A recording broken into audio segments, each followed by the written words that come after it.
మీతో ఎలా చెప్పాలి?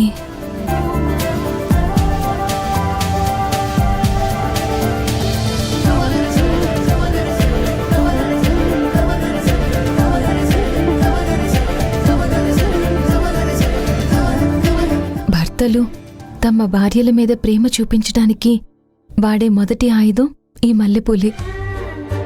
ఈ పూలమాల తారక్ సార్ చేతికిచ్చి నా తలలో పెట్టమంటాను.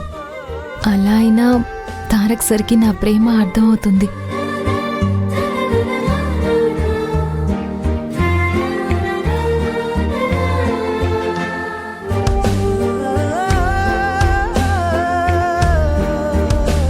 హాయ్ నీలవేణి, ఏంటి పూలు కడుతున్నావా? ఎవరికోసం? నా కోసమే సార్. హే, అవునా? సరే, అవి అక్కడ పెట్టే, భోంచేద్దాం పద. సార్ సార్ సార్, అసలు నేనేమన్నాను, మీరేమనుకున్నారు? నువ్వేవో పూలు కడుతున్నావు, నేను భోంచేద్దాం అన్నాను, అంతే కదా. దీంట్లో తప్పే ఉంది?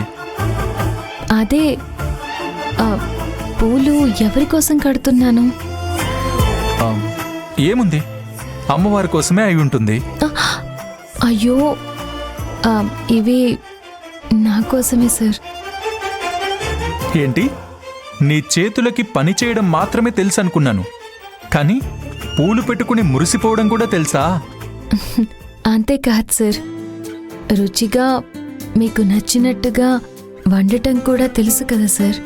ఎస్, అందులో డౌట్ ఏంటి? నువ్వు అద్భుతంగా వండుతావు, అందుకే కదా భోంచేద్దామని రమ్మంటున్నాను. సార్, నేనేం చెప్పాలనుకుంటున్నానంటే... చెప్దువులే, నాకు ఆకలేస్తుంది, పద. ఈ భోజనం గురించి కాదు సార్, ఒక ముఖ్యమైన విషయం చెప్పాలనుకుంటున్నాను. అయితే చెప్పు. అది అది అది ఏం లేదు సార్, మీరు ఈ పూలు నా తల్లో పెట్టాలి, అంతే. భార్య తల్లో భర్త పూలు పెడితే అందం,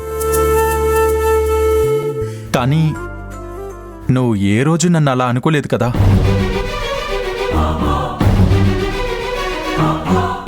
ఇప్పుడెందుకు ఇవన్నీ?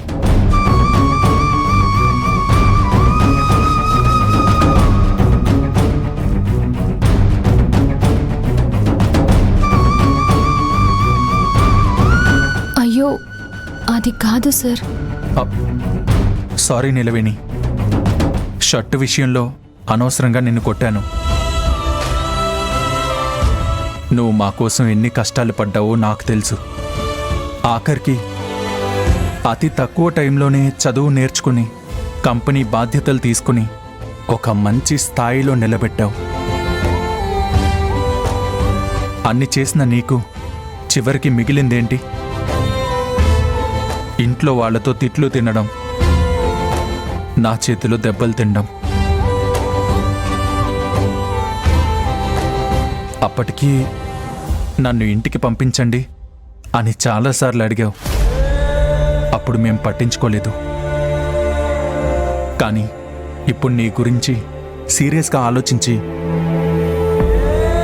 ఒక నిర్ణయం తీసుకున్నాను. కంపెనీ బాధ్యతలు నేనే టేకప్ చేస్తాను. నువ్వు నీకు నచ్చినట్లుగా మీ ఊరు వెళ్ళిపోవచ్చు నీలవేణి.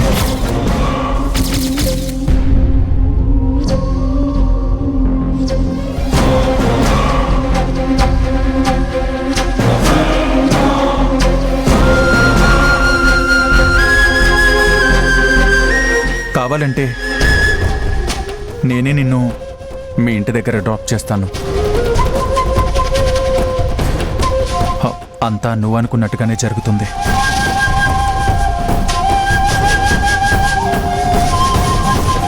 సరే, వెళ్ళి ముందు భోంచేద్దాం.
నిలవేణి, రా నిలవేణి, ఆకలేస్తుంది.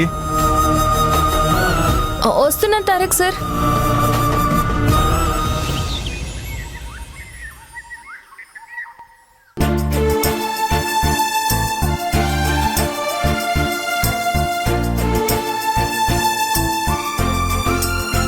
నమస్తే మేడం. ఏంటయ్యా మోహన్, పొద్దున్నే వచ్చేసావు? మళ్ళీ సమ్మె లాంటివి ఏమైనా చేయాలనుకుంటున్నారా ఏంటి? పని చేయాలనుకుంటాం కానీ సమ్మెలు ధర్నాలతో మాకేం పని మేడం? కాంచన భలే చెప్పాడు కదా. పండుగలు అయిపోయిన తర్వాత ఇప్పుడు వస్తే ఏం లాభం? మేడం, మేము చందాల కోసమో మామూలు కోసమో రాలేదు. మేడం గారితో మాట్లాడడానికి వచ్చాం. వాళ్ళకి అలాంటి ఆలోచనలు ఉంటాయి కాబట్టి అలాగే అడుగుతారు. రాగానే విషయం ఏంటో చెప్తే అర్థమవుతుంది. లేదంటే ఏం మాట్లాడతారో వీళ్ళకే తెలీదు. ఫ్యాక్టరీకి 2 మిషన్స్ తెప్పించాం కదా సార్, వాటిని ఓపెన్ చేయడానికి మిమ్మల్ని పిలవడానికి వచ్చాం సార్.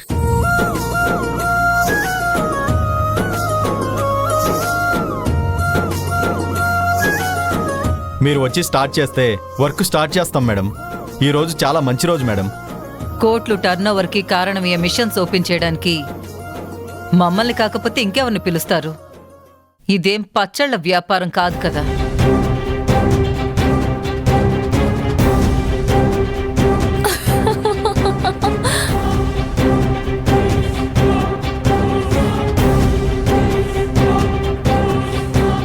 ఎవరు జోక్ చేశారని అలా నవ్వుతున్నావు? ఏం లేదన్నయ్య, అమ్మని ఓపెనింగ్కి పిలిచారు.